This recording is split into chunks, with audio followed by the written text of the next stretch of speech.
రాత్రి సరిగ్గా 2:45 అవుతుంది. లక్ష్మి ఒక్కసారిగా నిద్ర నుంచి లేచింది. తన పక్కన తన భర్త రవి లేడు. మొదట బాత్రూమ్కి వెళ్ళాడేమో అనుకుంది. కానీ 5 నిమిషాలు, 10 నిమిషాలు, హాఫ్ అన్ అవర్, 1 అవర్ అయినా తిరిగి రాలేడు. కానీ ఇంట్లో అన్ని తలుపులు లాక్లేసే ఉన్నాయి. అయితే రవి ఎక్కడికి వెళ్ళాడు?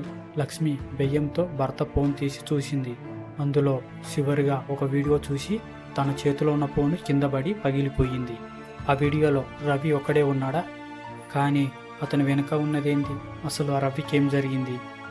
తన ఫోన్లో చూసింది ఏంది? ఇవన్నీ తెలుసుకోవాలంటే మనం స్టోరీలోకి వెళ్ళాల్సింది. రవి లక్ష్మి పెళ్ళయి 5 సంవత్సరాలు అవుతుంది. రవి ఇంటి చివరనున్న ఒక పాత ఇల్లుని కొనుక్కున్నాడు. ఆ ఇల్లు చాలా పెద్దది. చుట్టూ చెట్లు, పక్కనే ఖాళీ స్థలం, చుట్టుముట్టు ఏ ఇల్లు లేవు. ఒక్కిల్లే ఒంటరిగా ఉంది. రాత్రి అయితే చాలు ఆ పాత్రమంతా నిశ్శబ్దంగా మారిపోతుంది. లక్ష్మికి మొదటి నుంచి ఆ ఇల్లు నచ్చలేదు. కానీ ఆ ఇంట్లో ఏదో తేడాగా ఉందని తన భర్తతో చెప్పింది. పాతిల్లు కాబట్టి నీకు అలా కనిపిస్తుంది అని చెప్పేవాడు. కానీ ఆ ఇంట్లో ఒక గది మాత్రం ఎప్పుడు తాళం వేసి ఉండేది. లక్ష్మి ఎన్నిసార్లు అడిగినా రవి ఆ గది గురించి ఎప్పుడు చెప్పేవాడు కాదు. అది స్టోర్ రూము, మనకు అవసరం లేదని చెప్పేవాడు. అని ఒకరోజు ఆ లక్ష్మి ఆ తలుపుల ముందు నిలబడ్డప్పుడు లోపటి నుంచి ఏదో శబ్దం వినిపించింది. ఆమె భయంతో అక్కడి నుంచి వెళ్ళిపోయింది. ఆ ఇంటికి వచ్చిన తర్వాత రవిలో కూడా మార్పు చేంజ్ అయింది. రాత్రిలు నిద్రలో లేచి ఇంట్లో తిరుగుతూ ఉండేవాడు.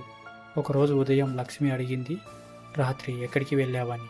రవి ఆశ్చర్యపోయి ఆమె వైపు చూసి, నేనెక్కడికి వెళ్ళాను అని అడుగుతాడు. లక్ష్మి చెబుతుంది, నువ్వు వాళ్ళలో నిలబడి ఉన్నావు, నేను చూశాను అని చెబుతుంది. రవి కొద్దిసేపు మౌనంగా ఉన్నాడు. నీ కల వచ్చిందేమో అని అంటాడు. కానీ లక్ష్మికి అది కల కాదని తెలుసు.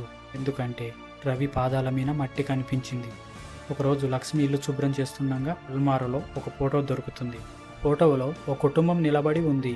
కానీ ఆ ఫోటో వెనుక ఇలా రాసి ఉంది, 1998 చివరి రోజు అని రాసి ఉంది. లక్ష్మికి అనుమానం వచ్చింది. ఆ ఫోటోని రవికి చూపించింది. ఇది నీకెక్కడ దొరికింది అని రవి అడుగుతాడు. నాకు అల్మారాలో దొరికిందని చెబుతుంది. రవి వెంటనే ఆ ఫోటోని తీసుకొని చింపబోయాడు. లక్ష్మి అతని ఫోటో చింపేయపోతుంటే ఆపింది. అంత భయపడాల్సిన అవసరం ఏంటి? రవి సమాధానం చెప్పలేడు.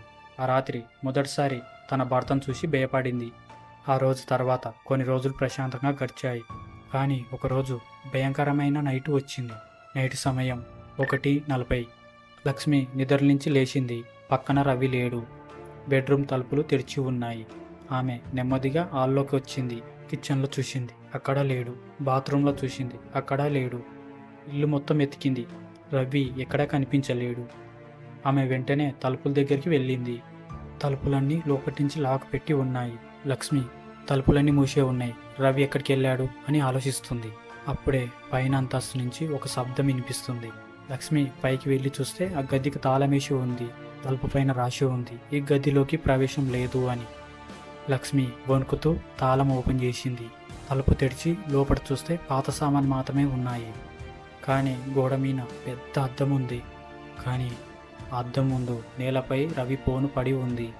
లక్ష్మి వెళ్ళి ఫోన్ తీసుకుంది. అప్పుడు ఒక వీడియో ఓపెన్ అయ్యింది. ఆ వీడియో రవి తీశాడు.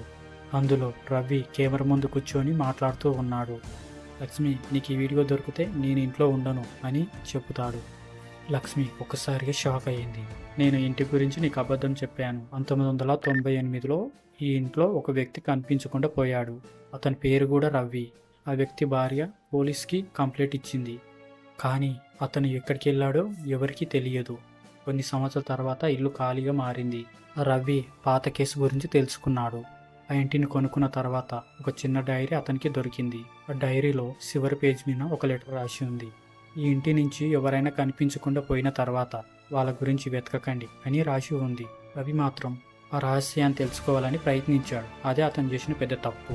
వీడియోలో రవి తన వెనుక ఉన్న అద్దాన్ని చూపించాడు. ఈ అద్దంలో నా వెనుక ప్రతిరోజు ఒక వ్యక్తి కనిపిస్తాడు.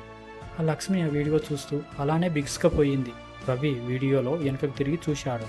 చూస్తే అక్కడ ఎవరూ లేరు. తర్వాత మళ్ళీ అద్దంలోకి చూశాడు. ఈసారి అద్దంలో ఒక వ్యక్తి నిలబడి ఉన్నాడు. రవి చెప్పిన మాటలకి లక్ష్మికి గుండె అయినంత పని అయింది.